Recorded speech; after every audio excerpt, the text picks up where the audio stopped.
bringing you news, politics, and whatever else tickles my fancy. Welcome to the Ho Ho Show, and I'm your host, Ho Ho.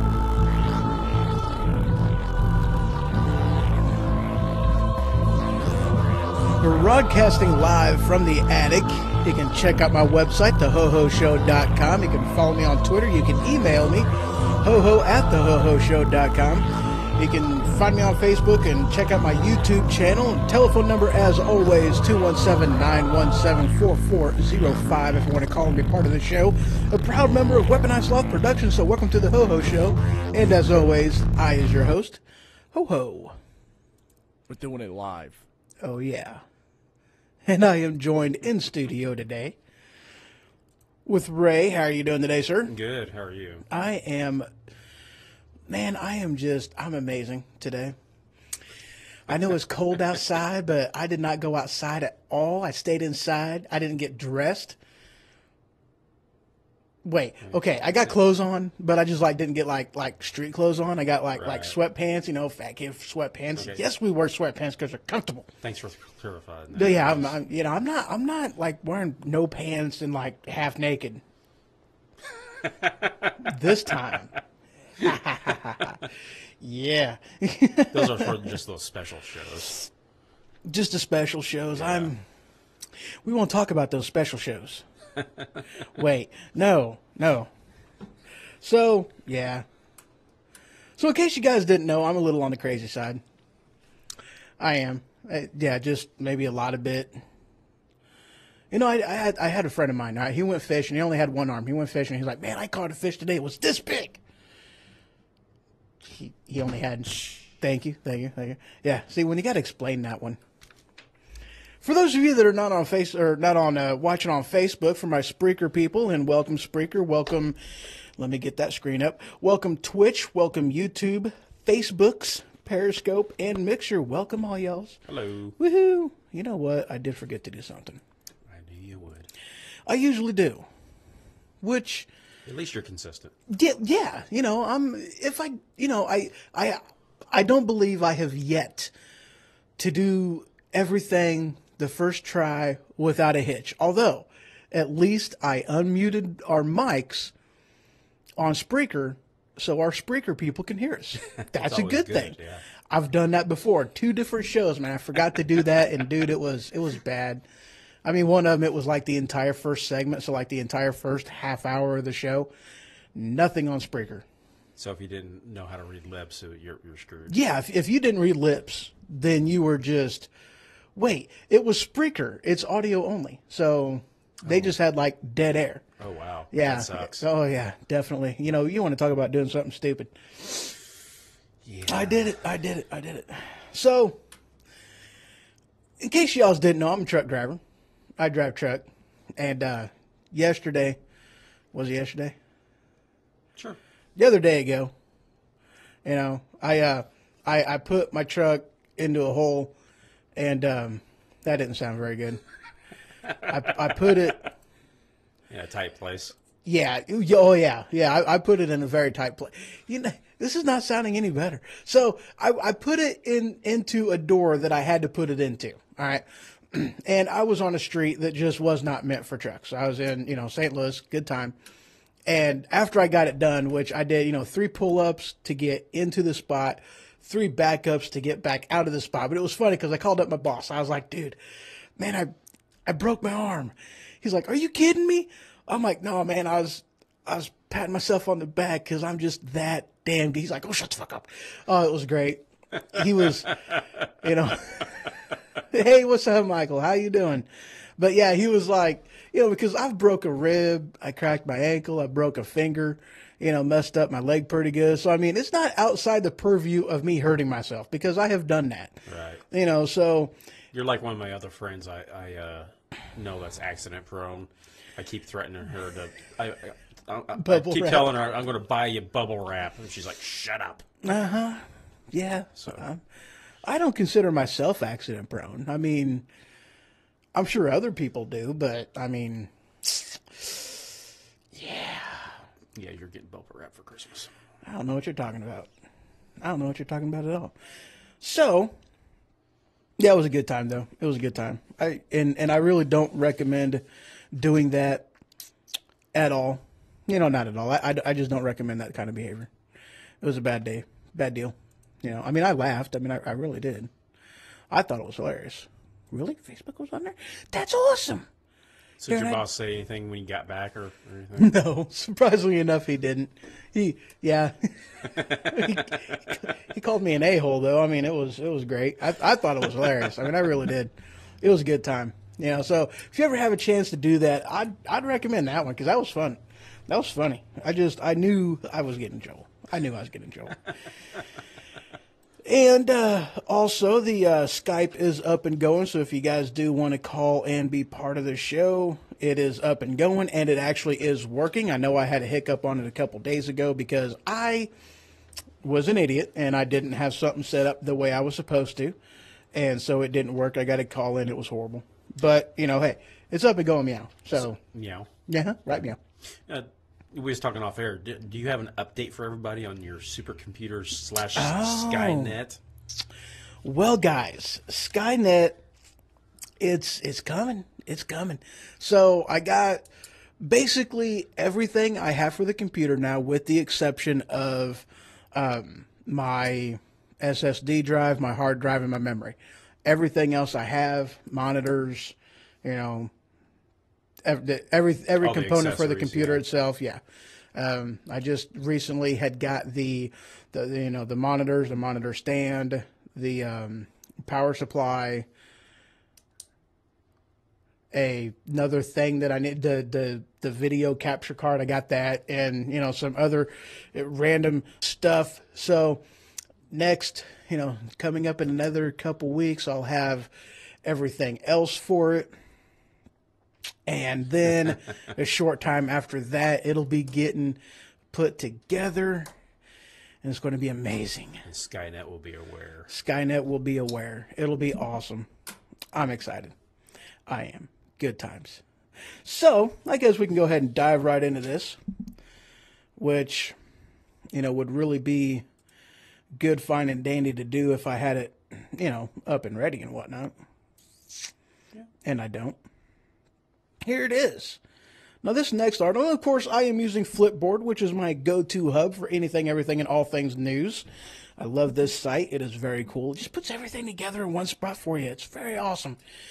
So this next article, it comes from, or this article, first one, not really the next one, comes from Town Hall. Headline, is fire and fury fizzling?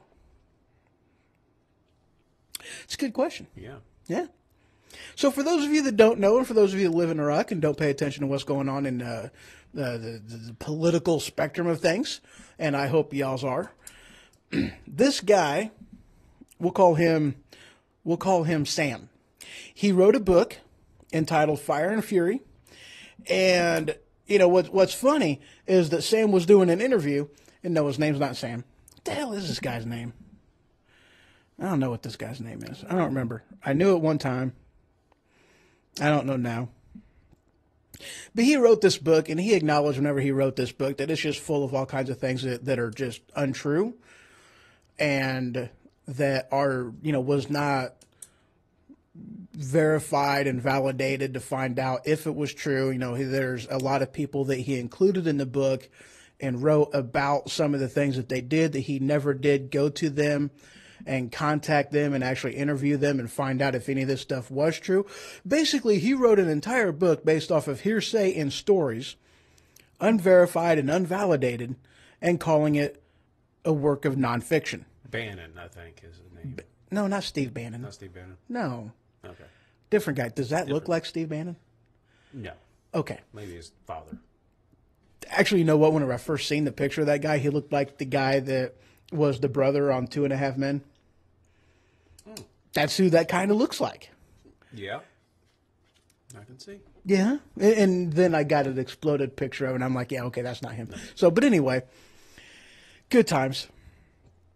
But I guess this book just, it's totally failed, because people don't want to have any, they now granted, I mean, there's a lot of liberals that are reading it as basically, taking it as the word. A lot of people just, taking it and believing it and whatnot and just running with it. Kind of like Hillary's book deal a while back. The one they put in that one store next to the toilet paper section. I thought that was funny.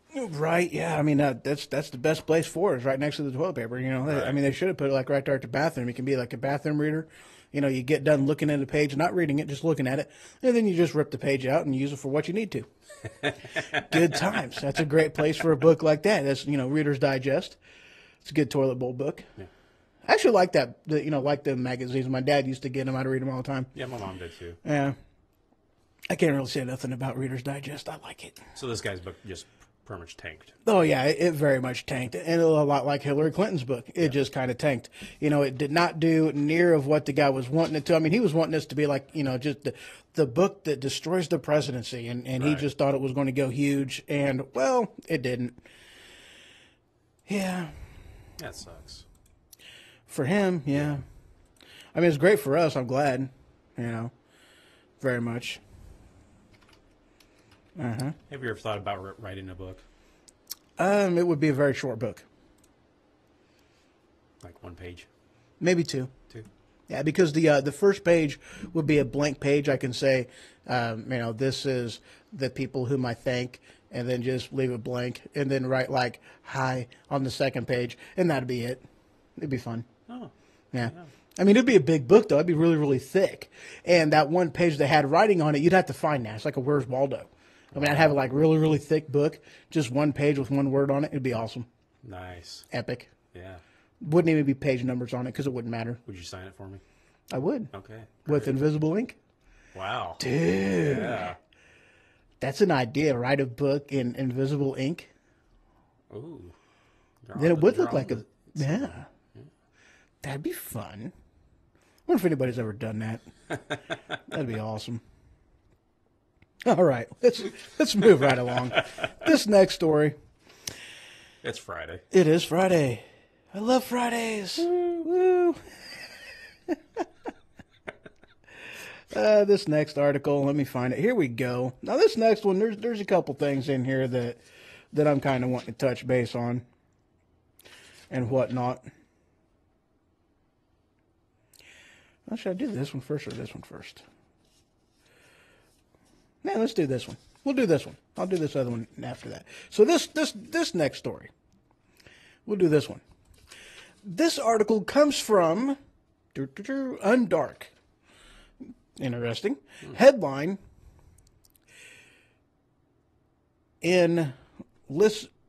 really? Whoa. Love pop-ups. In listening in, a surveillance expert warns that no secret is safe. Kind of like a duh, Yeah. with the different things in technology that we have nowadays with Coronara, Siri, and whomever that these people use, and with Google and everything else, they're listening to you already. There's actually there was an FBI case not all that long ago, and I know I discussed this on one of my episodes, that they actually used where the FBI tried to get the recording of this guy murdering his wife from Google. And first, Google did the honorable thing. They were like, no, privacy, things. We are not going to violate that. And of which case I give, Google 2 thumbs up on that one. Thank you very much. And the guy was like, oh, no. Go ahead. I've got nothing to hide. You go ahead and you can listen to those recordings. And it backfired on him. But, it's kind of funny because, you've got, the government wanting to intrude on every aspect of our life. And of course, now with social media, they don't really have to, because we tell them, hey, we're going here and we're going to buy shoes and we're doing this and we're going to buy that. And, putting our lives out there on social media. And, I bring this up as a, it's a definite violation. And I'm actually going to be getting into this on another aspect. Where did I put that? Yeah, on another aspect later on in the show, and very much as a constitutional violation of our Fourth Amendment rights, as far as that, unwarranted searches and seizures, because that's basically what it amounts to. It's a violation of privacy. Right. But here you go. That's what they're doing, listening into us on every different aspect. And I'll get more into this a little later, but, here, an expert, there is no safe secret. I probably should have put this story with that story instead of, so more on this coming later. It reminds me of the story, and we talked about this a long time ago, about the fusion centers that they have. Oh, yeah, the metadata places where they will all of them just collect it all on you. Mm-hmm. And it's actually worse than that, though, too, because one of the things that I know that the FBI was doing is, they would park outside somebody's house whom they were wanting to surveil. And is what they would do is they would basically put a pass-through cell phone tower there, and all of your your data and your calls and your text message would just get relayed through their tower.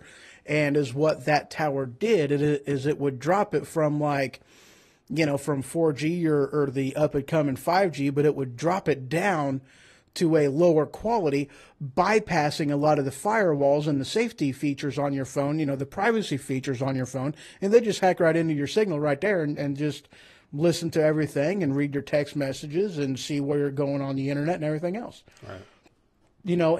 But that was okay, which, because I guess they got caught doing this, and it was something that the courts really didn't care. It's like, are you kidding me? This is a direct violation of your Fourth Amendment rights, and that's okay. Why? Yeah. It's like, no, it's not okay. Have you heard of Project Echelon? Yes, I have. You type whatever certain keywords that you type on your computer or your text messages or all that are flagged, and if so many pop up, then they, go further as far as investigating you. Yeah. But according to the law, that they're not allowed to do that. So how they bypass that law, they let the Canadian government do it for them. And since the Canadians are a part of NATO, it's kind of a loophole they get around the laws for them to do that. Right, not a lot of people know that. Yeah, well, that's one of the things with the collecting of the metadata in the first place. That's one of the things that they do is those programs. They search through keywords and, to see if this is somebody they need to take a closer look at or, whatever. And that's one of the things they've been doing since the beginning with it. Yeah. Now this next article, this comes from the Daily Wire, nice little place that I like to go to. Headline, bombshell report, Twitter employees admit to censoring conservatives and banning them for political reasons. Of course. I wonder if they're ever going to ban Trump. Oh, there was a big thing on that they were actually trying to, I guess, for something that he said. They were wanting to shut down his account. And I mean, I didn't really read a whole heck of a lot into it because this was right around the same time frame that, whomever it was that had an axe to grind and he got fired from Twitter. He deleted the president's account, and this was 2 or 3 weeks or maybe even a month after that had happened. I'm just like, yeah, whatever. You know what I'd like to see about all these type of companies like this that are leaning to the liberal side? I'd like to see some millionaire and billionaire conservative people out there, even if it takes quite a while, just a little bit at a time, buy the stock in these companies, buy them out, and that way the people... Force some type of a change in how they operate. Exactly. Yeah. Force it to be more conservative. I'm sorry. Can you hear me now? I can hear you now. Okay. But, get away from the people in the liberals that are controlling it. If you got some money, got millions and billions in your pocket and you're conservative, go buy some stock in these companies and keep doing that and take them over. Right. Oh, that'd be nice. But one of the things that I brought this up for is, I won't let you guys know this quite yet. I told you about it. I'm not going to bring it up at the moment.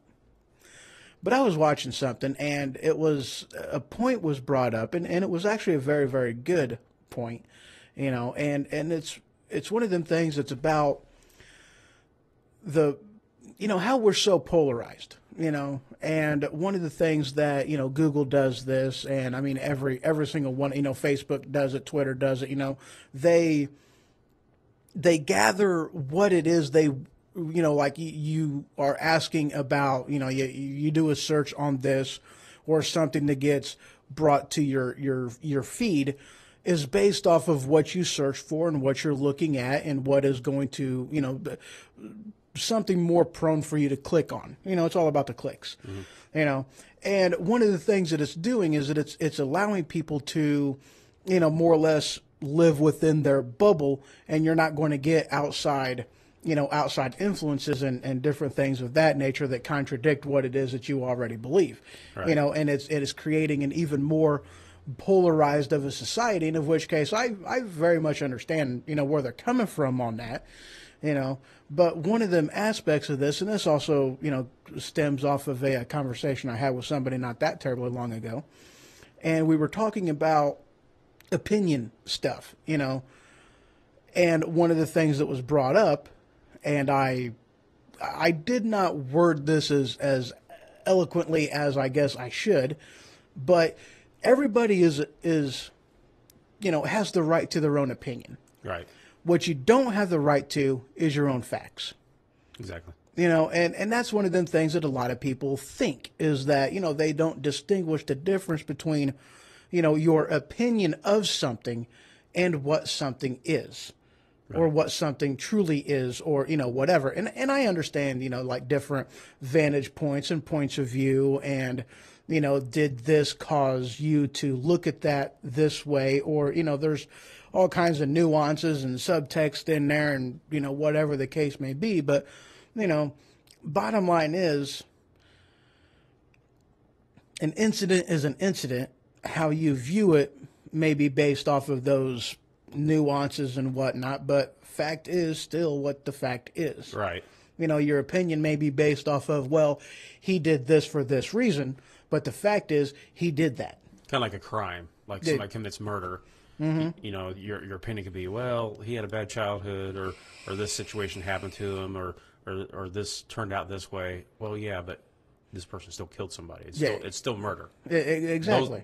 That's the facts of the situation. Mm-hmm. You know, like, and that's the thing, you know, it's like, you know, and that's why I rest on this, is it's, you know, you may have the right to your own opinion. And, you know, now, this is going to be a topic that I touch base on tomorrow. It is going to be my immigration special tomorrow, you know, bringing up immigration. But it's not an opinion.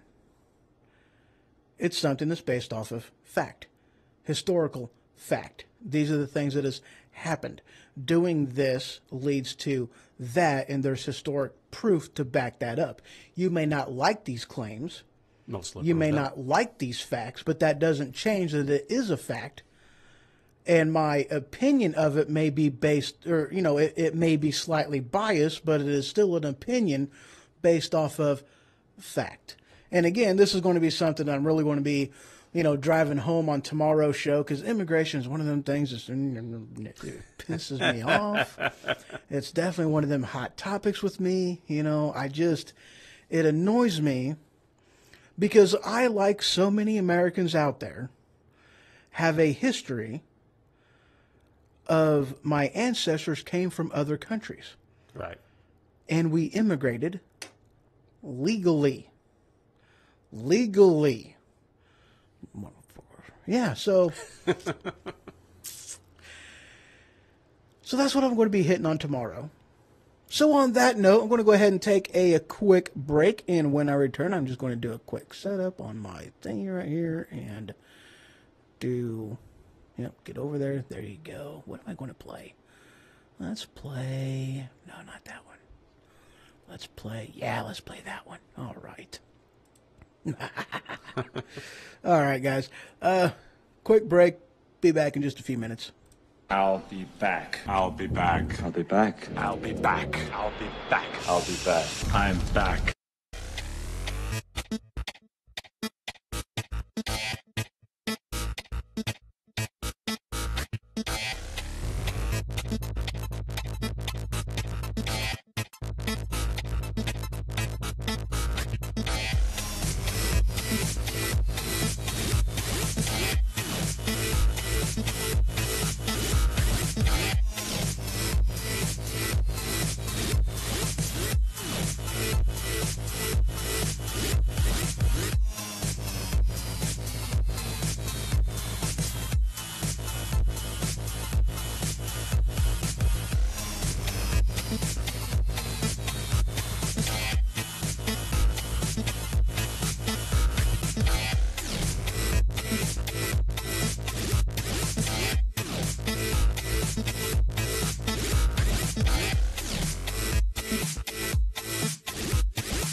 I believe that our problem has not been that anybody in our country is undertaxed.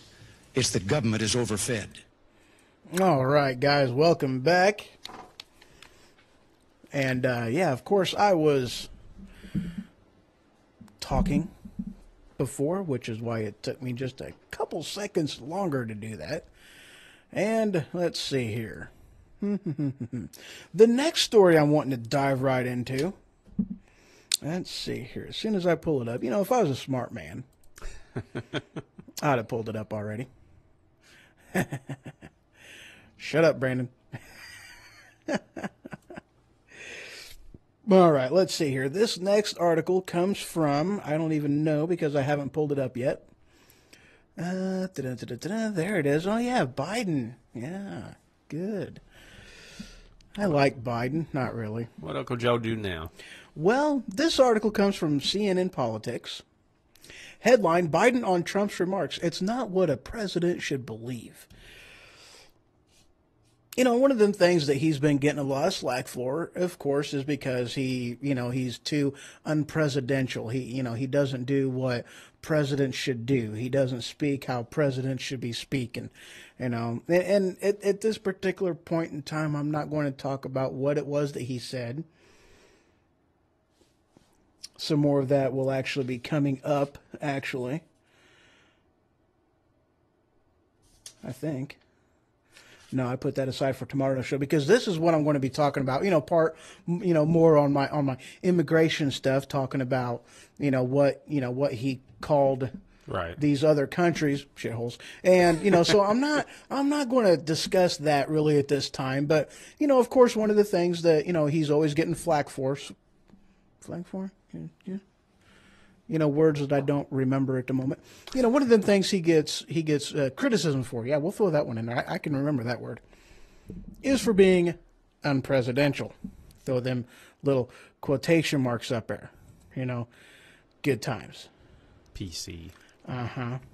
Oh, come on, man.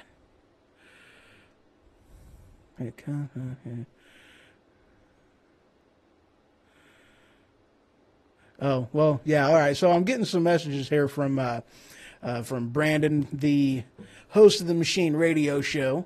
And, of course, one of the things he throws in there is they're giving him this, they're giving him a lot of shit for this because he is, he's not owned by the establishment. He's not one of them. And that's one of the reasons why, he's doing this. And of which case, absolutely. I mean, that's very much the reason why he's getting, so much criticism from, both sides of the party. Right. Both sides of the party. The Republican side of the party and the Democratic side of the party. Because it's all the same stinking party. Just in case you guys didn't know. They put near want the same thing. They may have different ideas on how they're going to get there, but they still want the same thing. Right. Ridiculous people. Yeah. Gonna be a good show tomorrow then, huh? Oh yeah, I'm already hot and irritated about this. I've actually already talked to a guy, at work about, this topic, and he's like, "Oh yeah, that's shut up." Oh yeah, no such thing as PC. Yeah, and yeah, he's not very PC at all. But yeah, I've already talked to him about, what's going to be on the show, and he's like, "Oh yeah, that's a hot topic for me too." And I'm like, "Oh yeah." It annoys the crap out of me as well. So, very much so. I just, immigration, man, I'm telling you. Is it going to be an explicit show tomorrow then, probably? Well,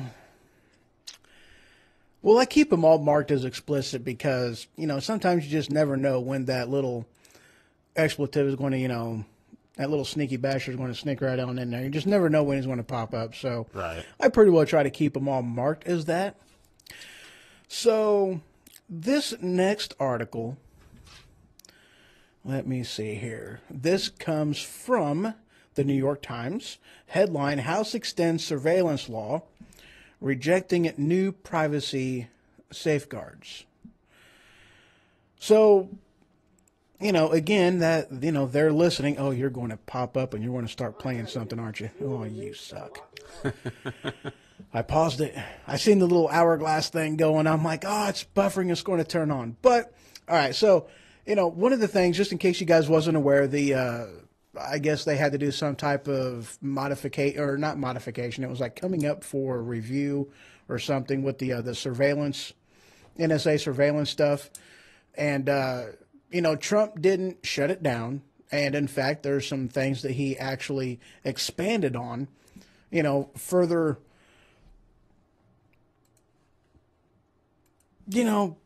further spitting in our face as far as, that whole Constitution, Fourth Amendment.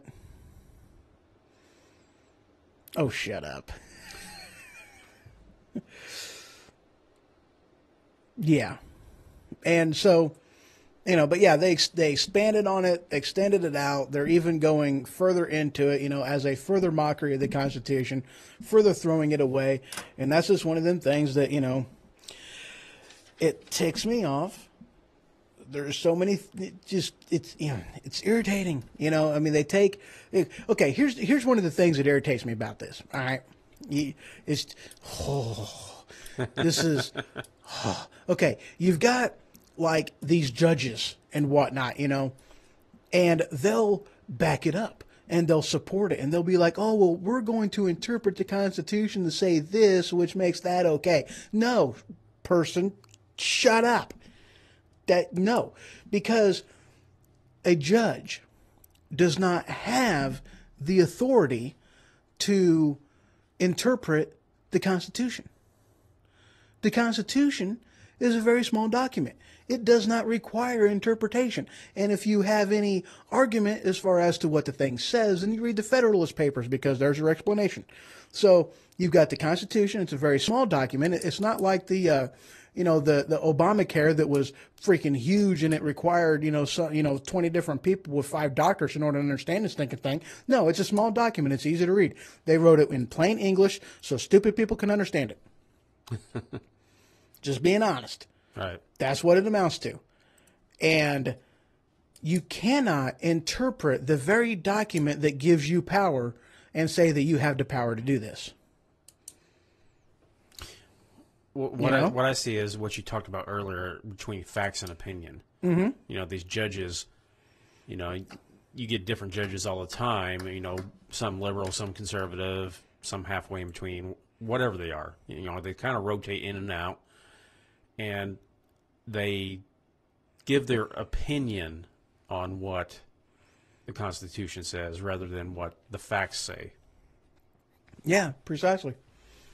And that's one thing that Brandon threw in here. It's pretty straightforward. The Constitution is. I mean, it's very small. Right. You have one judge one time and says, "Well, my opinion says the Constitution says this," and then the other judge later on who leans the other way says, "No, my opinion says the Constitution says this." Right. Or you can't have it both ways. It is what it is. It's what you talked about earlier. Stick with the facts. Yeah. And just like I said, I mean, if you have any misunderstanding on what the thing actually is trying to say, and the biggest one out there is well, there's two, the Commerce Clause and the Second Amendment. It's like, okay, well, read the Federalist Papers, because there's a lot of things in there. The explanation as to why they put some things in there the way that they did, and what their reasoning behind putting it in there, and more or less even where it comes from, I mean, heck, the whole entire Revolutionary War started because the British was trying to take our freaking guns. That's what started the, what battle was that? Lexington? No, it wasn't Lexington and Concord. I don't think it was Lexington and Concord. I don't remember what it was, but that's what the whole entire, the very first battle was about. Give up your guns. And we said, you're crazy. Yes. Yeah, read the Federalist Papers. That's all if you have any question on it, if you have any, misunderstanding on what it's saying, don't listen to a biased freaking judge that wants to say something because of his political leanings, because he's either a Democrat or a Republican. Read the Federalist Papers, read the documents that were, the letters that were written from the people who wrote the stinking thing, that were living in the time in which they wrote it. Right. And one of them other aspects that these people like to do all the time that also further piss me off is that they'll, they don't like the way it's worded or they don't like what it says. And so they'll try to, change the definition of the word. Like, oh, well, they didn't mean that when they put this word in there because that really means this. No, it's pretty clear. Federalist Papers, Right. Read it. Stupid people. They try to engineer it towards their social, whatever you want to call it. Mm-hmm. And I absolutely hate these people that do that, and it just makes me, it just... John the non-believer. John.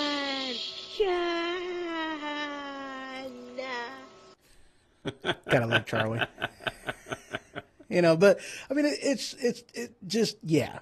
They try to put their own spin on it, and they turn it into something that it's not, and it's like, are you freaking kidding me? We'll move on now. Moving right along. This next article, as soon as I find it, actually, this one was a big one, too. There it is. That guy right there. This article came from the Western Journal. Madison, meeting the terrorist who tried to kill me shows why U.S. is greatest country in the world. Absolutely, hell yes, it is. And I believe he was talking about sitting down with the Iranians, if I'm not mistaken. I'm pretty sure that's what he was talking about. But yeah, that shows that we put on our big boy pants. Was it Korea? You know what? I didn't look a whole heck of a lot into this because there's like 2 or 3 different articles I was reading all at the same freaking time. Iraq. Okay, he was meeting with the Iranians. I was right the first time. Woohoo! I love it whenever that happens. So, yeah, this shows we put our big boy pants on, which is exactly what we need to do. Put our big boy pants on. Gotta love Madison. And I know that I've got a thing in here. I'm sure I do. So he met with the people Obama gave like $150 billion to, is what you're saying. Yeah. Okay. Yeah. I'm sure they'll use that money to build bridges and roads and flower beds and things like that.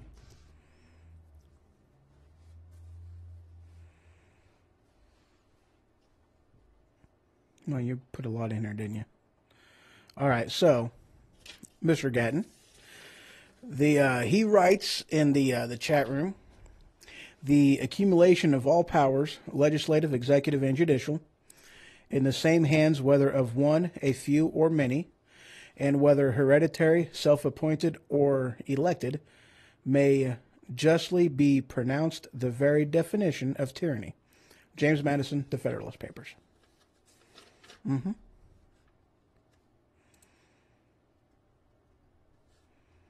And that's one of them things, too. It's like, that's another topic. That's another topic. Completely moving on, at least maybe not completely, but a little bit moving on. And this is actually going back to, a little bit of a huge annoyance that I see. Every single politician has done this. And this is one of them things, too. And I'm not going to get into, of course, what, what Trump had said, because that, of course, is for tomorrow's show. But, okay, let me just go ahead and pull up the article. Yeah. All right, so this article comes from, again, CNN Politics, The Point. And this is also another thing that I had read on this one was, here, Trump has so much power over the media, he made him cuss on TV. It was great. And of course, I'm talking about the whole, headline, why no one should believe Trump's shithole country's denial. And I guess he was trying to reel that back. It's like, no, I didn't say that, but blah, blah, blah, blah, blah, blah, blah. It's like, dude, just own it and go with it, I mean, we are in the technology age. Virtually every single American out there has, their hands on a smartphone, picture, video right there at their fingertips, especially with just YouTube and everything else out there. You really can't say something and then next week go, oh, no, I didn't say that. And politicians do this all the freaking time. It's like, come on, man. It's like, Have you ever heard of this thing called YouTube? You know, and then you just pull up your, pull out your tablet and go click, and then you see that? That's you saying what you just now said you didn't say. Oh, you took that out of context. Oh, I did. Okay, well, let me hit the rewind button. Well, here's the whole thing of what you said. That's not out of context because that's what you said. And I love it how politicians do that time and time again. It's like, dude, just own it. Be real. Don't be stupid. Just own it. Americans would be much more happier with politicians if they actually own their beliefs, own their mind, what they say, and just stick with it instead of changing every 10 seconds like a leaf on the wind. It's like, really? You can't put your big boy pants on? Right. Gotta love them big boy pants. Yep. Mm-hmm. Checking. Okay, good. All right. Next headline.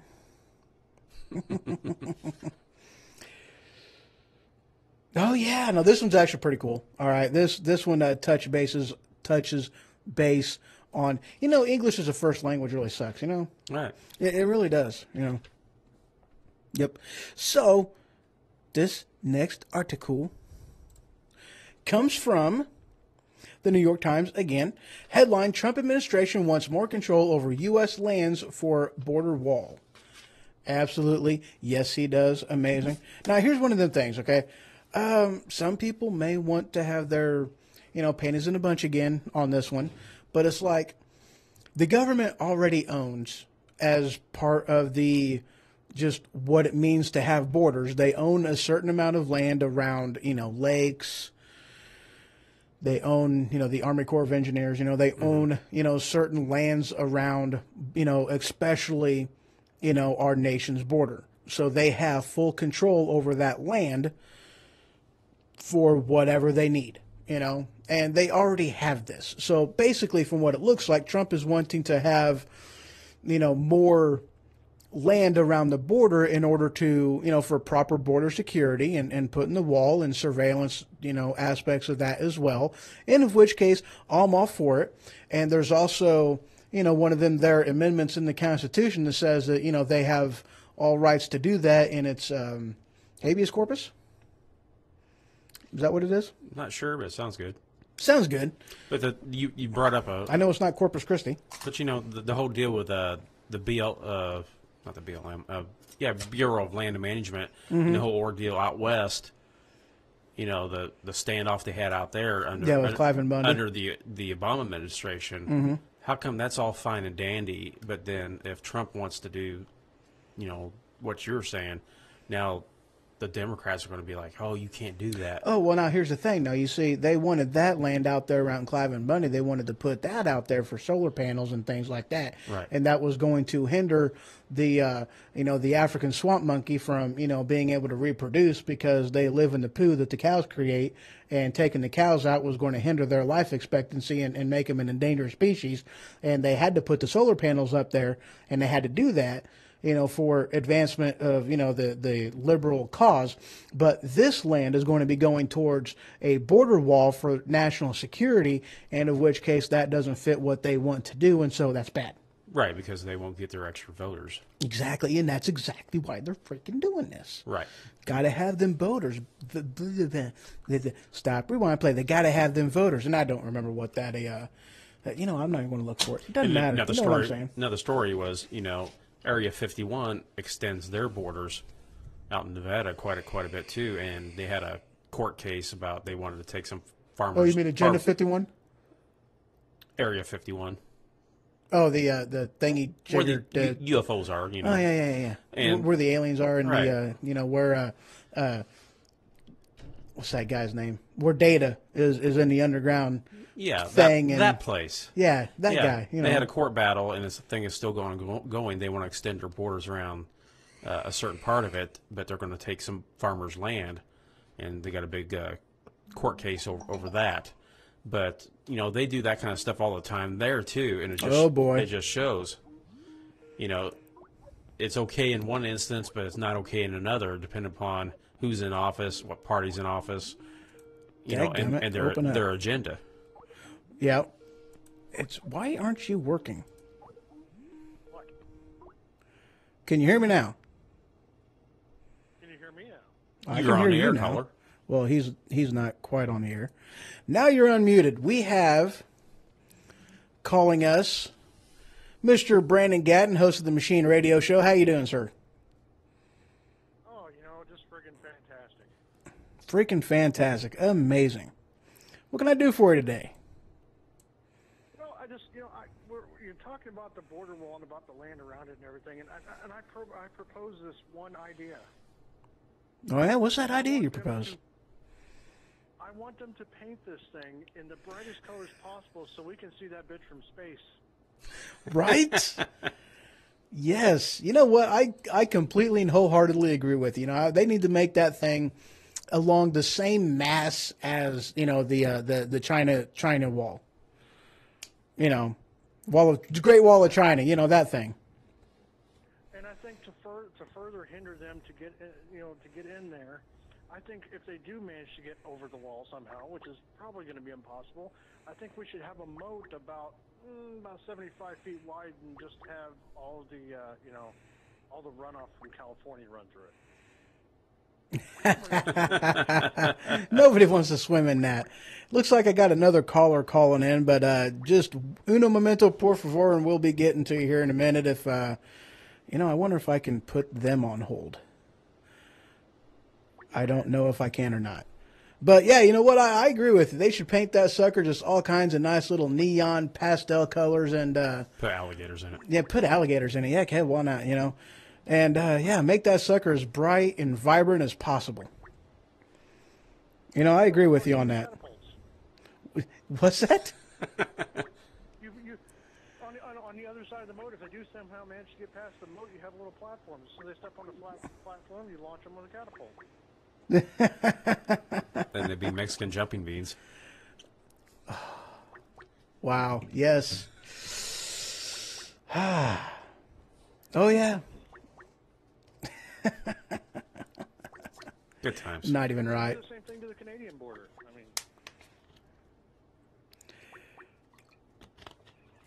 Right. Come on, you're thinking about it. You are. I was. That's actually one of them things too that we do have, and a lot of people don't like to acknowledge this, but we do have issues with illegals coming across our northern border too. I mean, it's not just the southern border. Right. I mean, granted, it's not, I don't want to say it's not as big of a problem, but I mean, we'd have different problems coming out of the northern border. So, I mean, in a matter of speaking, I'm for a northern border as well. Well, yeah, they're coming from all. They're coming. That's what people understand is they are in fact coming from all directions, but the majority is coming from the south. Right. Right. And in order to be a nation, you have to have borders. Exactly. And that's one of them things too, and totally going with your point, and I had a show a while back ago where I was talking about, actually my Christmas show, I was talking about, Marxism and, the Communist Manifesto. And that is one of the aspects of of communism is about dissolving a nation's border and basically having a global borderless society. And of which case it's like, that's what part of their agenda is. Right. Well, and a great example of that, I can actually give you an example of that. Mm-hmm. It was April 1945. Actually, it was from 43 to 45. When the Russians started fighting back really well against the Germans, what did they do? They didn't go and liberate these countries. They took them over. They expanded Russian territory to more than what the Germans had done. Right. In fact, right up until the 1980s, they owned half of Germany. Yeah. They knew what they were doing. Communism, that's exactly what they were doing. Is they were going into these countries. They watched Poland fall. They were standing there when the Polish uprising. They rose up to fight against the Germans, thinking that the Russians were going to come in and help them, and they did not do that. They waited until the Polish army was defeated, then come over and occupy. Right. They knew exactly what they were doing, and that's exactly like this. And people don't seem to understand that this is, in fact, I know you're going to talk about this tomorrow, so I'm not going to get into it very deep. But this border wall is basically the same concept of that as of the German wall, the Berlin Wall, but in reverse. Yeah. We're trying to stop them from coming in. Yeah, he was trying to keep his populace from leaving, and we're trying to keep other from entering, and yeah, I got some irritation going to be coming out tomorrow on my tomorrow show with that one. Gotta love that. Gotta love immigration. Yeah, it's definitely a hot topic, and it's definitely. I know we have before, especially on my show, where we've touched down on this, and we have lit people up, and just sheer anger from people from some of the stuff that we've said. But what we've said is right by the Constitution and right by the laws of a country. Exactly, and it has not. Yeah, it has nothing to do with their race or anything else like that. It has nothing to do with that. It has to do with, in order to be a country, you have to have borders. You have to have certain laws. I'm fine with everybody coming in if they feel like it, as long as they do it the correct way. Exactly. Right. And part of that thing too is, it's like we are, we have a culture in our society, and with the coming over of, third, people from a third world, where they don't quite have the same values that we do. And whenever you are taking away one of the most crucial and critical aspects of immigration, and that is, assimilation, when you take that away, you become a salad bowl instead of a melting pot, to where you have just a bunch of people, a bunch of different, different views, different cultures, different everything trying to live together in one place. And it creates conflict in a society. And history has proven that time and time again. And you see what's going on in Europe. It's a bad thing, very much of a bad thing. But you can't open the people's eyes, because they think that they live in this world that's, cute and fluffy bunnies, happy rays of sunshine, and unicorn piss. They don't see what the real world actually is, and that's exactly the friggin' problem. Oh yeah, well, go ahead. Oh, go ahead. Well, and they're hiding. I'm gonna have to cut this short, but go ahead.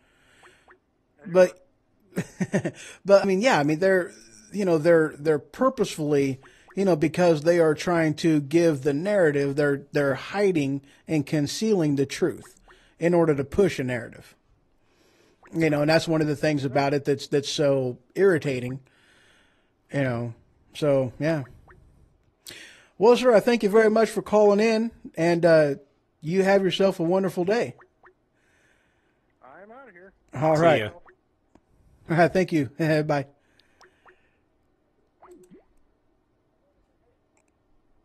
All right. Hello. How are you doing today? Fucker right in the pussy. Oh, yeah? Wow. Live radio. Live radio. Gotta love it. Let's see. Let's go ahead and put that call on the block list. Put that number on the block list. I know I can do that. I'll do it later. That's funny. But yeah, speaking of, immigration, that's one of them totally irritating things about it, is that they are, narrowing the view of what's going on in order to suit their narrative, which is why, of what I was talking about earlier, you can have an opinion, but you can't make up your own facts to suit your narrative, to suit your opinion. That is not okay. It is not right. It is not good, Right. Because all you're doing is, you're hindering, by doing that, you're hindering people from having the full knowledge and full array of what's actually going on in order to be able to make a good and proper, or have a good decision or a good opinion based off of all the facts. and you're hindering people to be able to really be informed. I mean, you are, when you do that, you're just. And that's what they want. They don't want people to be informed. Yeah. They don't want people knowing facts. They want, like you said, whatever promotes their social agenda, and facts get in the way of that. Absolutely. Absolutely. And I agree with Brandon. I have no problem with people coming into this country. I got friends who are immigrants to this country. They're great people, but they went through the legal way. They went through the proper channels. They dotted all the I's and crossed the T's and did everything they were supposed to do. And for this guy over here to the other side here who just waltzes across illegally, to me, that's a slap in the face to everybody who has come across legally. Oh, exactly. And that's all I got to say about that. Well, you're exactly right. And that's definitely one of them things we're going to be touching base on tomorrow. But, that's very much an irritating aspect of it, Yeah. and that's one of them things too that, just exactly what you said, that is a direct spit in the face to anybody who has legally come into this country, and paid the money and assimilated and the whole 9 yards. And those people do not want this illegal immigration that's going on right now. Right. Whenever they are asked, and they are honestly asked, every one of them guys will tell you, no, we don't like this. This is bull for us to have spent all this money and taken all this time and to do it legally. And what the heck, right. And here these guys are crossing the border for what, it's a spit in the face, and it very much is a spit in the face. So, all right, we are going to, yes. Sweet. I was able to block that number. Woohoo. Good job.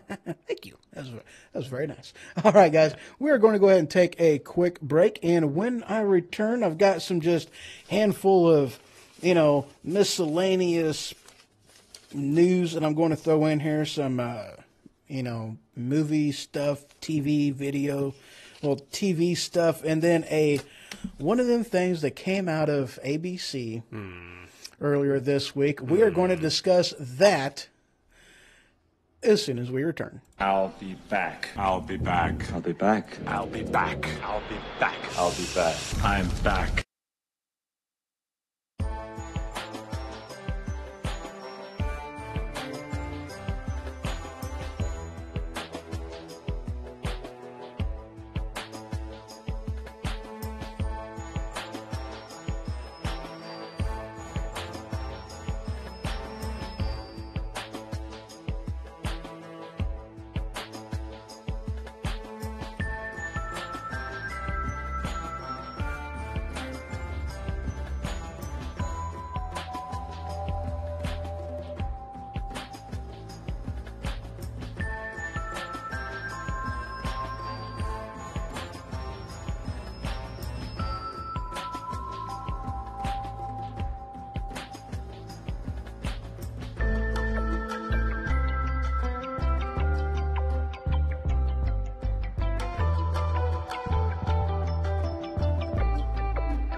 I will never send troops anywhere on a mission of that kind without telling them that if somebody shoots at them, they can darn well shoot back. And welcome back. So I am again, broadcasting live from the attic. And let's see. Of course, call-in number, as always, 217-917-4405 if you want to call and be part of the show. Now, let's see. This next article course, I'm going into, well, with the exception of this first article, going to be going into a little bit on the lighter side of news, throwing in some entertainment news and whatnot, So this next article comes from The Wrap. Headline, Ratings, ABC's Tanya Harding, Truth and Lies, clubs Fox's The Four. Yeah, whatever. That's not what this is even about. I'm more or less referring to how ABC, promoted somebody who violently assaulted somebody else and basically gave them a TV show. What do you have to say on this one, Ray? You already know, because I told you off air. I do, and you know what? I'll try to keep it somewhat clean. Maybe. But, exactly. I mean, we've talked about this off of air. And well, you know how you feel about immigration and what, gets you a little heated up. Uh-huh. Yeah, I'm about the same way on this topic. Yeah. They promote basically somebody who broke the law. Yeah. She never got convicted as far as being accomplice, but she did get convicted of interfering in the investigation. Mm-hmm. That doesn't mean that she really didn't have anything to do with it. She just didn't get caught. Exactly. Well, it's kind of like O.J. Simpson in the glove. Yeah. Everybody knows he did it. And Tanya Harding, everybody knows. Yeah. Everybody knows. Yeah. Come on, guys. It's just, really. But the commercials they were playing to promote this, it showed her very arrogantly, talking, and then it goes to Nancy Kerrigan, who got her knee, bashed in, sitting there in pain and crying. You're showing that to promote your special, somebody that's just got beat, it's in pain and in tears, just so you can get some extra, I'll be nice, ratings, and that's pretty much sick as far as I'm concerned. And I emailed them, and I told them so. And I put it on my Facebook, and I even had a friend say, well, that's why you got a remote, you can change the channel. It's not about changing the channel. It's about sticking up for what is right. You know? And that goes beyond just this topic, but pretty much every topic that we talk about here. You got to have your voice heard. You see something wrong, you need to speak up, not just bury your head in the sand. That's why a lot of these people get away with half the crap they do, because nobody speaks up. Nobody says, hey, this is crap. This is wrong. And I encourage anybody out there, that sees something wrong, use your voice. That's what it's for. Use your email. Speak up. Take a stand. Mm-hmm. Yeah, there's too many people out there that just aren't willing to take that stand and make their voice heard for fear of, getting slapped down, or for fear of being called racist in some instances, or, whatever the case may be. Too many people just aren't paying attention. Too many people don't see it as a big deal. And, but that's just one of the things with this. It's irritating, and they're definitely doing it just for the sake of ratings, just for the sake of, just for the sake of ratings. And it's a sad thing, very much so.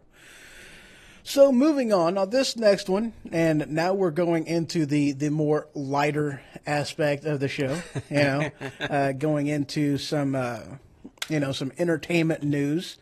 So this next headline comes from Adweek, and headline, the 10 most anticipated movies of 2018 and what they say about Hollywood. Of which case, I didn't really care about what they said about Hollywood. But that top 10 list, all right, Mission Impossible 6, definitely. I'm wanting to see that. So far, I believe I've seen, no, wait, I haven't seen the new one, Rogue Nation, I think. I haven't seen that one. But all the other Mission Impossibles I've seen. I'll be honest, I only seen the first two. I thought they were good, but, Although I would guarantee this, Tom Cruise will be running in Mission Impossible 6. Dude, did you hear they're going to remake The Running Man? No. Yep, Tom Cruise is going to star in that one. Really? Yeah. He's getting up there, that's a joke, people, because Tom Cruise is running in every movie that he's in. The Firm. Actually, the only movie I don't think he ran in was Top Gun. but he was flying. Right. But that's like the only movie that I don't think he ran in at all. I'd have to watch that one again in order to. I can't remember him. You know, but I don't think he did. Any other movie the man's been in, he's ran. So yeah. All right, next one, number 9, X-Men: Dark Phoenix. I am so excited about this one. I like the previews of that. I don't think I've seen a preview for it yet. I haven't gotten that far. I mean, I've read, some reviews on it, a few different things like that, but I've not actually, seen a trailer for it at all. I can't wait for this one. This is one I'll go to theaters for this one, because what she did and how she portrayed the character of Jean Grey and the Phoenix in Apocalypse, just, dude, yeah. There are some X-Men movies I've missed out on. I've seen the first. I know I'm bad. I've seen the first 3 where Jean Grey, gets killed by Wolverine, and then I've seen part of X-Men First Class back in the past. So how's the storyline? I mean, how's it go from that point to where we're at now? Is it pretty? Are they pretty on track with it? Well, see, how do you mean on track with like what the comic books say and that different stuff like that? Oh no, they definitely screwed that up. Oh, they screwed it up. Well, I mean, they screwed that up in the very first one. Yeah. Because that's one of them things, and that was a big criticism, with them for doing these movies with with not having Gambit in the first one. Here now that they are 9 movies in to the X-Men franchise, and they are just now having talks about Gambit. So, and his first appearance was in X-Men Origins Wolverine, his first appearance in it. So, I mean, you've got, the 1, 2, and 3, the first ones that they did. And then I kind of break it down into 3 different trilogies that they did. You have the first trilogy, X-Men 1, X-Men 2, and X-Men 3, I think is United, I think is the third one, where they're all, older, with Captain Picard as, Professor X, right? And that whole 9 yards. And you have the younger trilogy, the First Class, Days of Future Past, and then Apocalypse. And then you've got the Origins. You've got, X-Men Origins Wolverine, a part 2 on that one. And then you've got the new one that they did of Logan. So where does this Phoenix one fall in as far as this one falls in? The current ones? Well, yeah, with them as the younger, with the younger people in it, it falls into not the original, but with the First Class, Days of Future Past, and then Apocalypse. So this falls into like right around. I don't know if it's before or after Apocalypse on the storyline goes, but it's right around the Apocalypse. Okay. That where this is falling into the storyline. So goes. Apocalypse isn't with the older Captain Picard. No, it's the new, the younger generation younger of them. generation. Okay. Mm-hmm. And I mean, they did change the movie with the timeline and with the movies themselves, but they explained it, kind of just like what they did with, the new Star Wars series, how they're kind of remaking it, but they explained the storyline, but they didn't do a in-game mess up like what they did in Highlander. Thank God. They explain what they did within the series itself without completely ruining it. Now, granted, there were some people upset about it, and they didn't like, that they did that, but at least they explained themselves on what they were talking about and what they were doing. And for the most part, with that small exception, they've stayed consistent with it. Yeah, because I need to get caught up, because the first 3 originals, at the end, that's where the Phoenix really emerged. So, dude, Apocalypse. I'm trying to, find out. Well, if it's in the past, and the series that's in the past, how'd she emerge in the past? If she just emerged, on the current timeline. So I'll have to do some catching up. Well, see, that's the thing, though. They totally changed the timeline, making the first trilogy. None of that storyline of what happened in the first trilogy is relevant anymore. Whenever they did, the newer movies, the next, trilogy of it, they changed the storyline. Oh. And Jean Grey.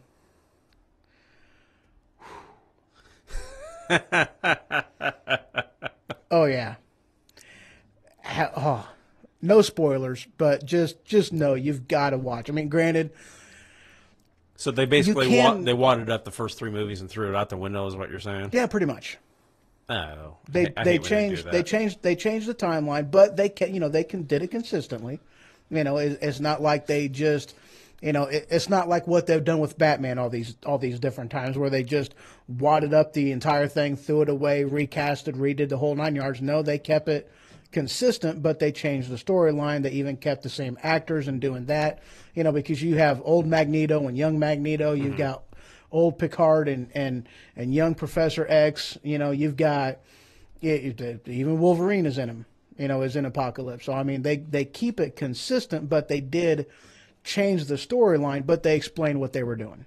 Okay. So I mean, yes, they kind of threw him away, but at the same time, it's just they did a good job with it. They didn't we'll do have in-game. A marathon on that sometime. Oh my God, I am not watching all 9 movies in a marathon. You can do it. I could. But Apocalypse, dude, just Apocalypse. And Days of Future Past is awesome too. I mean, that was a really good, because they're like bouncing back and forth on the timeline. That one was a really good one too.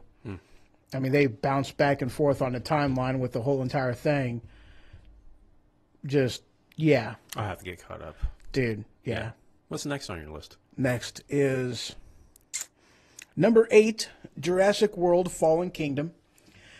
I got to admit, I've kind of lost interest in Jurassic World. I mean, I did hear good things about, Jurassic World itself, but just, Jurassic Park, the whole thing, I've kind of lost interest into it, Yeah, I watched the first one and I was like, okay, I watched the second one too. It.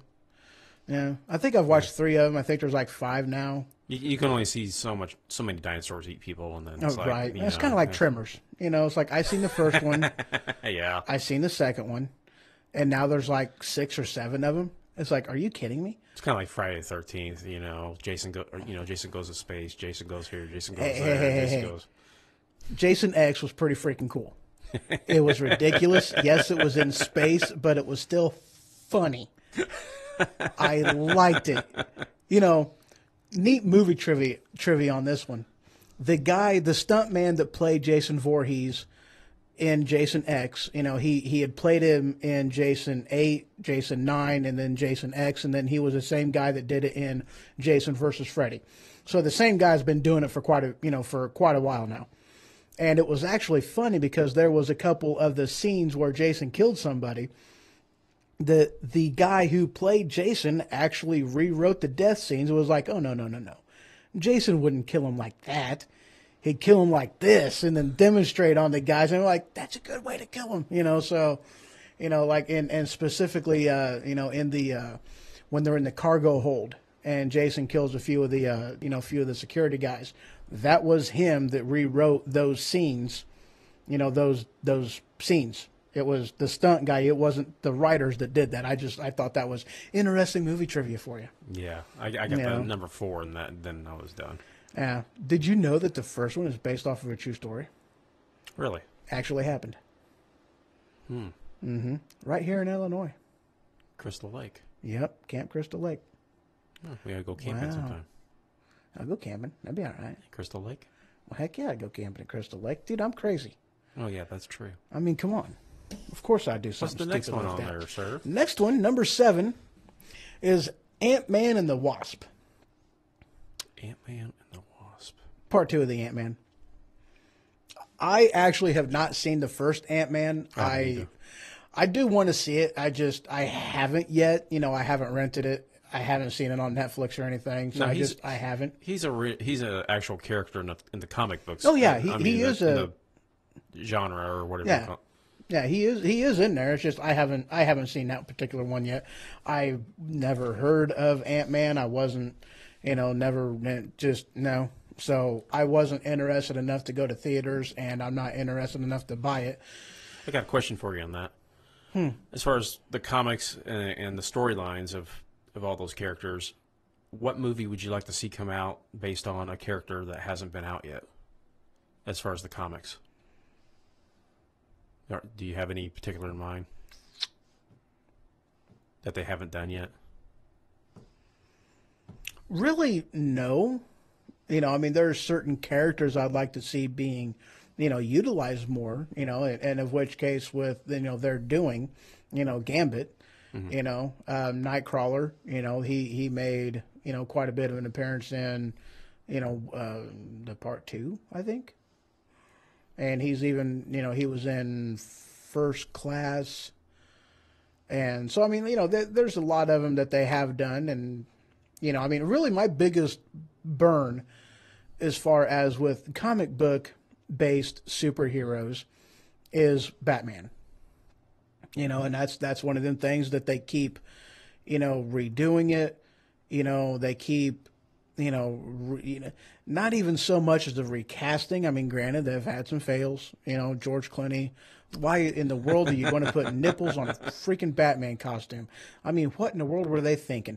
But it's just, with me, with Batman, I mean, they keep, you know, they keep throwing away everything and then totally redoing it. Right. And that's what is completely irritating to me on how they've done that. You know, X-Men, yes, they threw away the old storyline and they made a new concept, but they did it while explaining it, including everybody in the old one, and they redid it as part of the storyline. You know, so yes, they've done that, but they've still kept a level of consistency that Batman has failed to do since day one. You know, Right. Superman's not a whole heck of a lot better, but there's still been way more consistency in Superman than what there ever has even dreamed of being in Batman. What about Spider-Man? I don't even count the Tobey Maguire movies. Are those the first ones?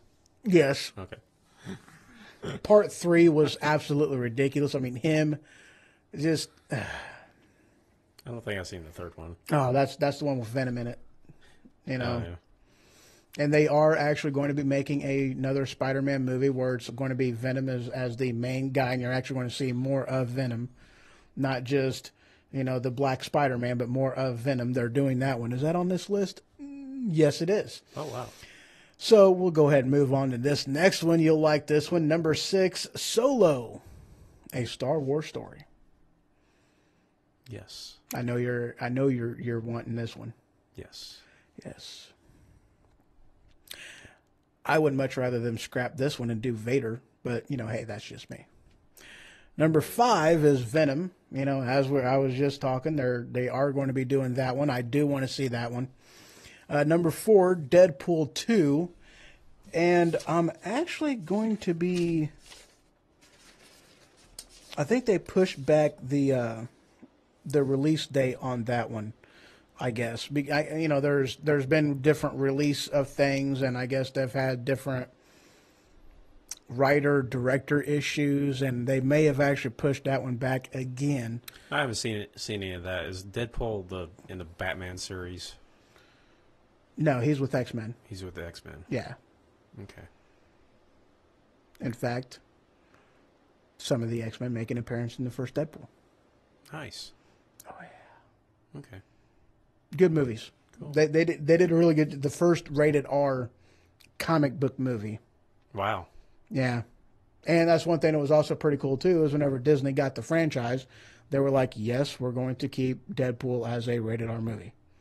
Wow. You have to with Deadpool. Yeah. I mean, that's just the character that he is. I'm still excited about your Quentin Tarantino Star Trek rated Oh, R movie. yeah. Dude, that's going to be pretty cool. I'm excited to see that one. I thought it was pretty cool that Captain Jean-Luc Picard is going to be doing it. You know, Patrick Stewart is going to be, you know, he's agreed to the role, you know. So, yeah, I am excited about that one. So, number 3, Avengers Infinity War. I'm looking forward to that one. You know, actually, I want to see Ragnarok. I haven't seen that one yet. That's the next installment in, you know, with Thor.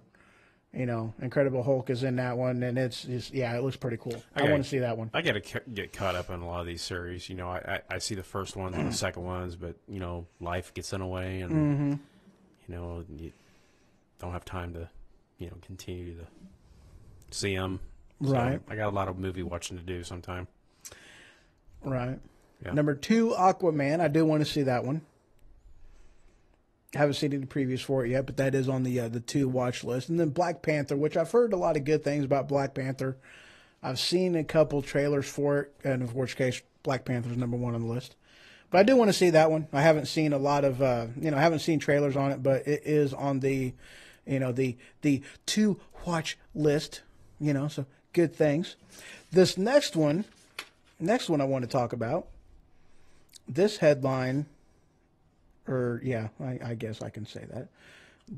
This headline comes from Uproxx.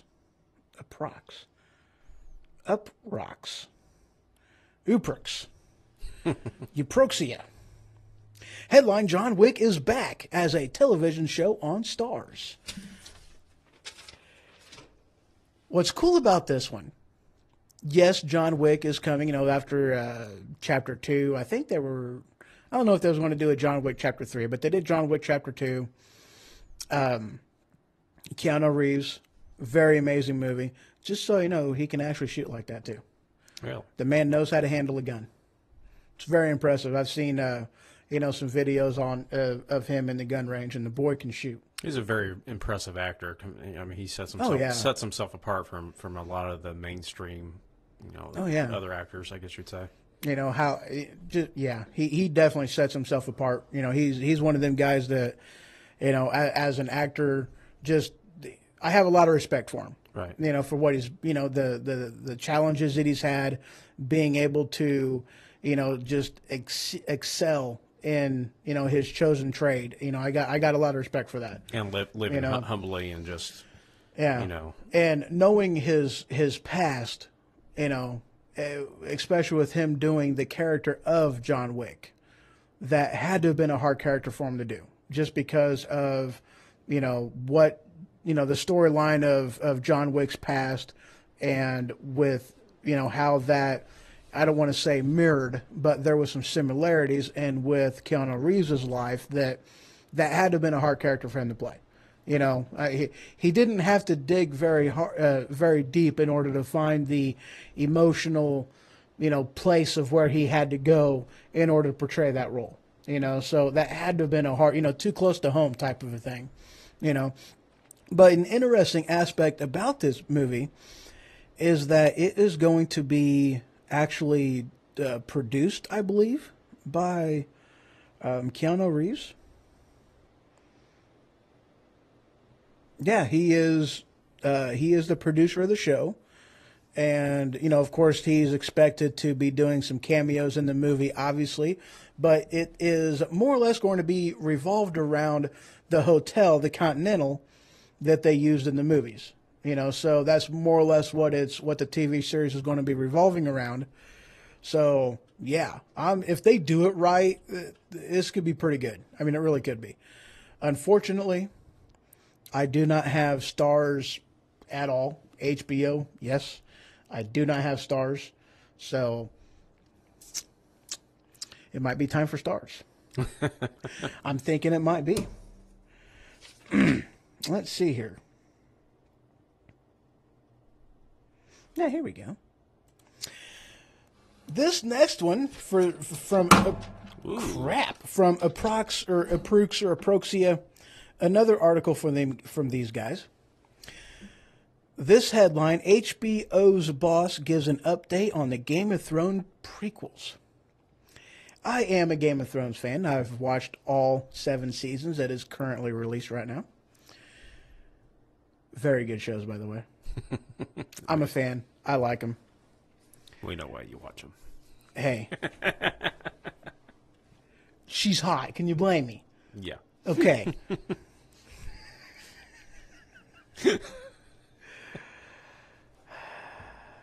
Yeah. So they have released. They are not going to be doing. They're not going to be releasing the final season, in this year.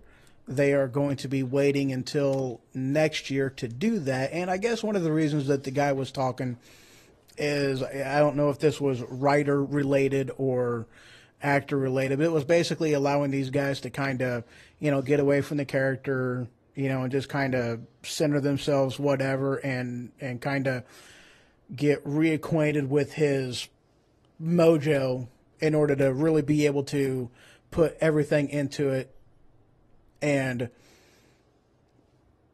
really do the show justice, is more or less what it amounts to. So it's one of them things that could be considered, as they say, a hidden blessing, a blessing in disguise, if you want to call it.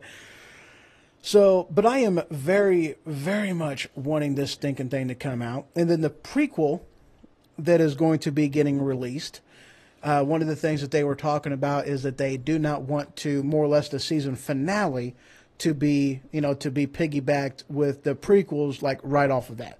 So they want there to be some space. So if the the final season of Game of Thrones is going to be 2019, they say an expected release on the new one in release with the first season in 2020, but I would almost bet waiting on that until 2021. I mean, if they're really wanting a cool down period and not to go directly into the prequel series, then I'm more looking for a 2021 release on the new one, but that's just a suspicion that I have, not based off of this article. They're putting 2020 down on here as the earliest, and I'm kind of like, yeah. Now, I don't know. Do you see when the main series ends, do you see them coming out with a full featured film at the box office? Yeah. No. No? Just for the reason of, why would they be doing it? Because every single thing that... I'm just thinking, like that we talked about in Star Wars, like Mark Hamill was saying, it's all about money. If they did come out with a box office feature, are you going to go see it as a Game of Thrones fan? Well, that's one of them things. I mean, it's like, why would they? I mean, yeah, they'd be doing it for the money, obviously, but they're not doing it to tell a story, because what story do you have to tell? Right. Every single thing that they could possibly want to do, whenever you're done with Game of Thrones and you're done doing the prequel series, and because until after that, they're not going to have any need for that, for a standalone movie. But what would you be telling in the standalone movie?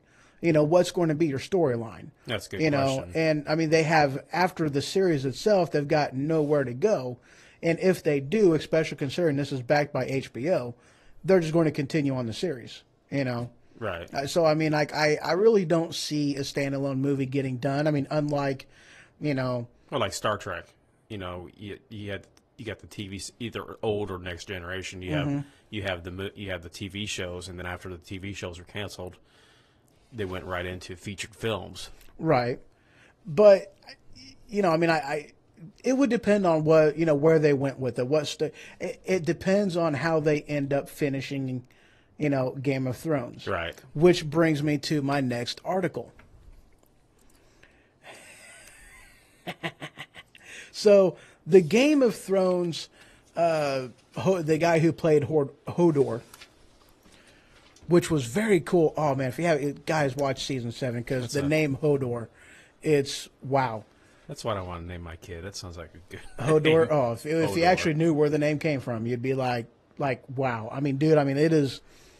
Oh, season 7, guys. I can't sing its praises enough. How they did that thing, and just how they tied so much together, and the things that they reveal in that season. Oh my God, it is so cool. You guys will have a whole new different way on how you feel about Hodor. Holy crap. But anyway, this headline, so Hodor, he predicts a series finale. Everyone is going to die horribly. Well, that sucks.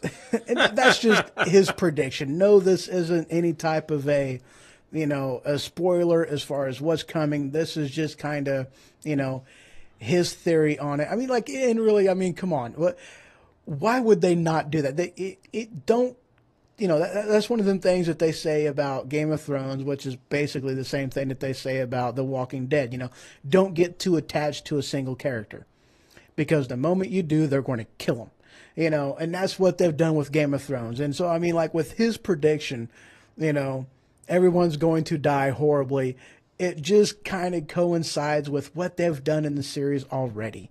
They just keep killing people off, So you gave me a great idea. So if that's what they end up doing in the season finale, where are you going to go from there as far as a continuation of the storyline? And so, I mean, that's really kind of what it would all boil down to. How are they going to end it would depend on where they can go from there, and if they're going to go from, from series to the big screen, and of which case I would almost go as far as to say, especially considering it's HBO, they're the ones who hold all the cards. If they want to keep it going, why don't they just keep it going? But you never know, though. You never know. You gave me a good idea, though. What was your idea? If they did in the series go to a feature film, just like Star Trek, and then kill everybody. Quentin Tarantino do the movie, direct it. In all honesty, now this coming from me is saying something, because I'm a fan of Quentin Tarantino as a director, writer, producer, whatever. If Quentin Tarantino got the reins to Game of Thrones, I would not watch it. Really? Really. Wow. Yeah. Because of what the show is, how it has been done, he would totally ruin it with his vision of it. I mean, he just would, with what it is, with how it's done, with everything involved in it, and the depth of character, the depth of storyline, he's not that kind of director. Oh. He would destroy the movie. But you're destroy okay the with film. him doing Star Trek, though. Oh, hell yeah. He'd bring something awesome to it. Okay. There isn't. It's just, that's not who he is. He would not be able to do Game of Thrones. It's not who he is. With what he would bring to this, I would be excited to see it, because it would be freaking amazing. But for him to do Game of Thrones, he would destroy it. Oh. And I like Quentin Tarantino. I like what he's done. I hate his politics. Right. I hate his politics. But I like what he's done in theaters. Speaking of theaters, speaking of that, now I hinted into this, and I am going to get into this right after a quick break. And I'm going to give you guys something, kind of open your, give you some news that's going to surprise you guys on something I watched and my overall opinion of it. Oh, boy. I'm going to shock you guys. So, just a few minutes. I'll be back. I'll be back. I'll be back. I'll be back. I'll be back. I'll be back. I'm back.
trying to exploit, for political purposes, my opponent's youth and inexperience. And we are back. Apparently I should have taken a drink there. Wow, that was... Wow. Let's go ahead and take that drink, shall we? All right. Yeah, just don't breathe it in. Holy crap. Yeah, you know what? Breathe, swallow, not at the same time. And you would think at 39, I would have that down. You know, I mean, I've been doing this literally since birth. And apparently I have been screwing it up literally since birth. You know, it's just horrible. All right, guys. So, as I was saying before I so rudely interrupted myself and went to break, there is a new series that is getting released one episode at a time. And of course, I am talking about David Letterman's My Next Guest Needs No Introduction.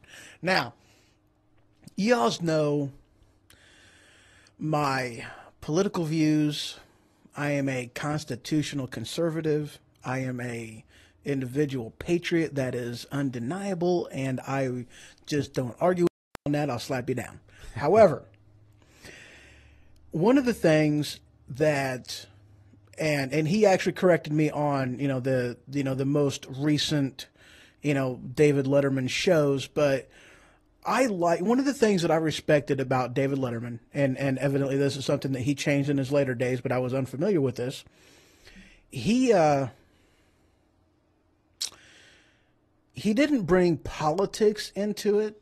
He didn't do that. And that's one of them things as a night talk show host. I guess he understood that, hey, he's got conservatives that watch him too.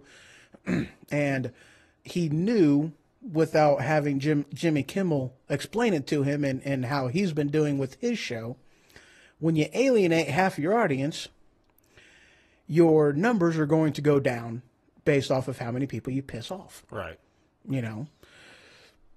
And so that's one of the things that I've liked about him. Johnny Carson was like that. Jay Leno, I remember him being like that. He didn't bring politics into his night show. He kept it about entertainment. He kept it about he kept it entertaining, just pure and simple. That's what it was. It was at night. It was an entertainment show, late night TV, blah, blah, blah, blah, blah, blah, blah. That's what it was. So I watched like 80-90% of what the show that he did and his interview with Barack Obama.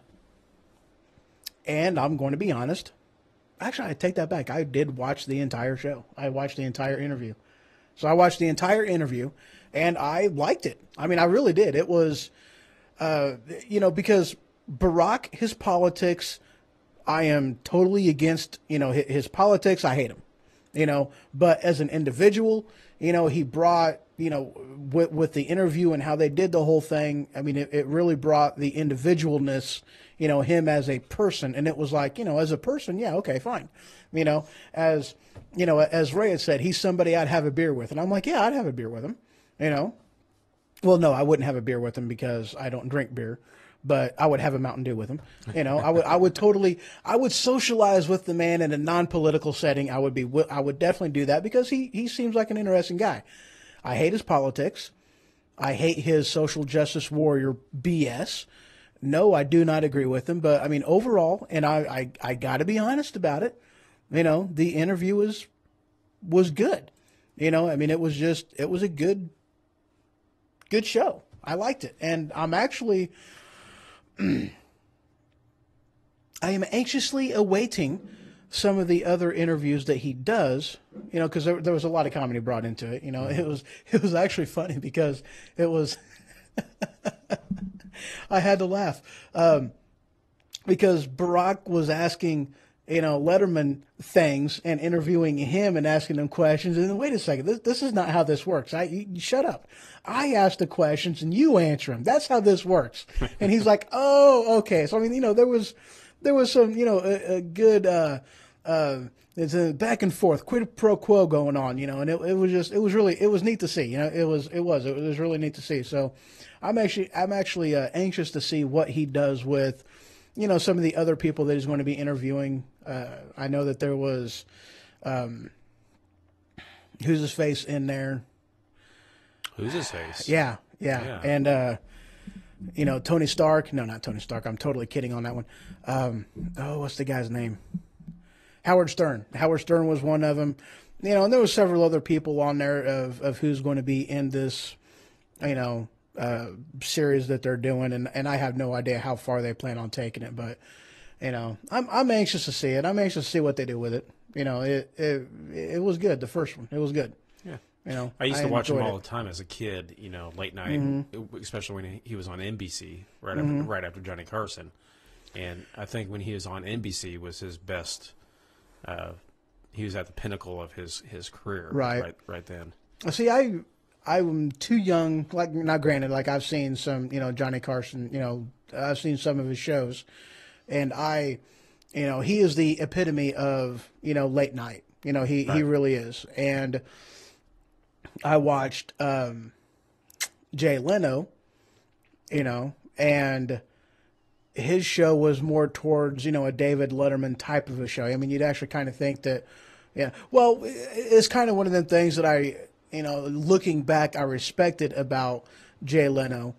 At the time it was like, what the hell, I mean, you're taking the place of Johnny Carson, but you're not doing a show any way, shape, or form, anything close to what Johnny Carson did. Right. But of which case, I mean, you got to respect that because he was trying out a new type of a show format, of which case that was actually, it's like, okay, that's kind of cool, trying out something new. Yeah, I have no disagreements with Jay Leno. He just wasn't your cup of tea type of thing. Yeah, say. I mean, I watched a little bit of Leno, but I mean, I was too young to really get involved in it, and really just like it didn't interest me. I was too young. Yeah, I did like David Letterman back in the day, and the prancing waters and all of his little gadgets and things he used to do. His top 10 list, and of which case sound effects. Christian County was rated, number 1 on the top 10 most likely to be able to get away with murder in. Yeah, that was funny. Yeah, I mean, I don't remember what year that was out, but yeah. Yeah, he had a lot of good things back then, and then what came to CBS, and then it was good at the beginning, and then he got more into the political side of things, and then you can tell once he did that, the ratings went down, and things kind of went downhill, and he just should have stuck with what he was best at. Right. But I mean, yeah, like in his early days, though, I mean, he never brought politics into it, kind of like Dana Carvey, I mean, yeah, he has political jokes, but he's still not political in his jokes. That made sense in my head. I have no idea if that really came out the way I was hearing it in my head. You know what scares me? You understood that totally, I didn't understood, to a T. Yeah. And that kind of scares me, folks. Yeah. And for those of you who, know me better and definitely, yeah, I'm sure you understood that too, and I hope it scared you. I was having a conversation with myself one time. He's not joking. No, I'm not either. I mean, this is totally 100% true. This actually happened. I was in junior high school, maybe. Hell, I don't remember. Band camp.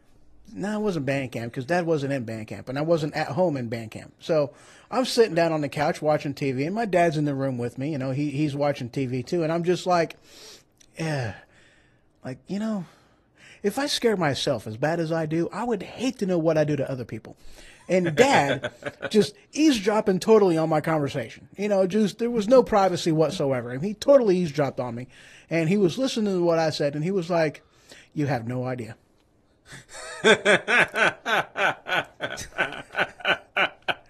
I'm like, it took me a second for it to sink in what it was he was saying because, I wasn't talking to him. I was talking to myself. And how dare he, throw his 2 cents into this conversation. This was an A&A conversation, so don't be about it, So there you go.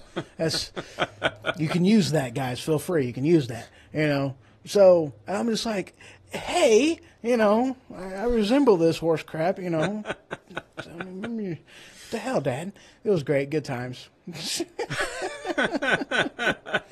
And the sad thing is, yes, that was totally true. Totally true. What was we talking about? I don't remember. But that was just a story I had to throw in there. Well, guys, that is the show. I thank you guys very much for watching. Thank you very much for the, the chats, everybody. So tomorrow I'm going to be talking the hot topic of immigration, not anything to do with Hot Topic. The place-a-majigger in the mall. Place-a-majigger, that's a new word. You come up with a lot of words. We need to write these down. Dude, yeah, my personal dictionary Yes. is, not only with, just words that I've used that don't exist, with different pronunciations of words and, using improper grammar properly. I think from now on, I need a pad of paper right here and a pen, and then I'm going to just write these down. You got a pen. I do, write that I one do. down before you forget it. What was it?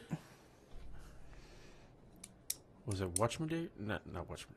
I forgot. Something. No. Darn it. I see. I don't remember. See, it went right in and out. I have no idea what it was I just said. But yeah, I'm going to start doing that. A whatchamathingy? A thingamawatcha? Yeah. Ho-Ho's Dictionary. Mm-hmm.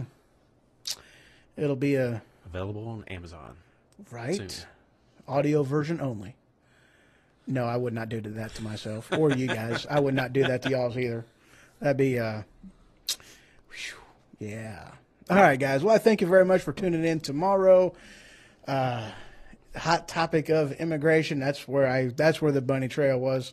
I'm going to be talking immigration, and who knows what else is going to end up coming out on that one.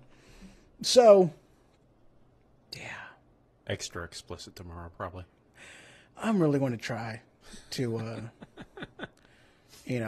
really want to try. Well, let's see here. Should I end the show on a Ronald Reagan story of a soldier's pledge, or should I? You know what? I did that last time. So I am just going to go ahead and play outro music. All right, guys. Thank you much. Y'all have a great one. Bye. If we forget what we did, we won't know who we are.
Bye.